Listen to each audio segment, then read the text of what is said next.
Hey, what's up guys? So in this video we will see how to change the Google password on any Poco phone. Now to do that, just open the Google app on your smartphone. Now from here, just tap on the profile icon at the upper right corner on the display.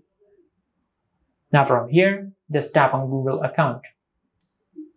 Now from here, just swipe from the right to the left and tap on security. Now from here, scroll down and tap on password. Now from here, just enter your new password. Now once you have entered your new password, just tap on change password. Now from here, scroll down and tap on change password.